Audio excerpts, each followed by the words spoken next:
गुरु अमरदास जी 1552-1574 समानता और सुधार के प्रणेता।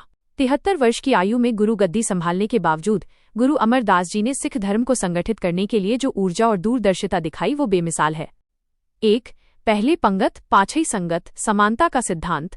गुरु अमरदास जी ने जातिवाद और ऊंच नीच को जड़ से मिटाने के लिए एक कड़ा नियम बनाया। उन्होंने आदेश दिया कि कोई भी व्यक्ति चाहे वो राजा हो या रंक उनसे तब तक नहीं मिल सकता जब तक वो लंगर में आम लोगों के साथ बैठकर भोजन न कर ले। अकबर का आगमन। जब मुगल सम्राट अकबर उनसे मिलने आया तो उसे भी एक आम नागरिक की तरह जमीन पर बैठकर लंगर छकना पड़ा। अकबर उनकी सादगी और समानता के विचार से इतना प्रभावित हुआ कि उसने लंगर के लिए जमीन दान करने की पेशकश की, जिसे गुरुजी ने विनम्रता से अस्वीकार कर दिया। 2. सामाजिक क्रांति महिलाओं का उत्थान। उस दौर में गुरुजी ने महिलाओं के अधिकारों के लिए साहसी कदम उठाए। सती प्रथा का विरोध।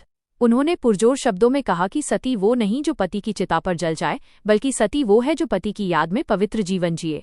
पर्दा प्रथा का अंतः उन्होंने महिलाओं को दरबार में बिना घूंघट के आने का आदेश दिया। पुनर्विवाह। उन्होंने विधवा विवाह को प्रोत्साहन दिया, जो उस समय के समाज में एक बहुत बड़ी बात थी। 3. मंजी प्रथा संगठनात्मक ढांचा। सिख धर्म का प्रचार दूर दूर तक करने के लिए उन्होंने 22 मंजियों की स्थापना की। प्रत्येक मंजी का प्रमुख एक धार्मिक प्रचारक होता था जो गुरु जी के संदेश को दूर दराज के इलाकों तक पहुंचाता था। आश्चर्यजनक बात यह है कि इन 22 प्रमुखों में महिलाएं भी शामिल थीं, जो उस समय के नेतृत्व में महिलाओं की भागीदारी का बड़ा प्रमाण है। 4. गोइंदवाल साहिब और बावली का निर्माण। उन्होंने गोइंदवाल साहिब में एक बावली सीढ़ियों वाला कुआं का निर्माण करवाया, जिसमें 84 सीढ़ियां थीं। ये स्थान सिखों के लिए एक प्रमुख आध्यात्मिक केंद्र बना।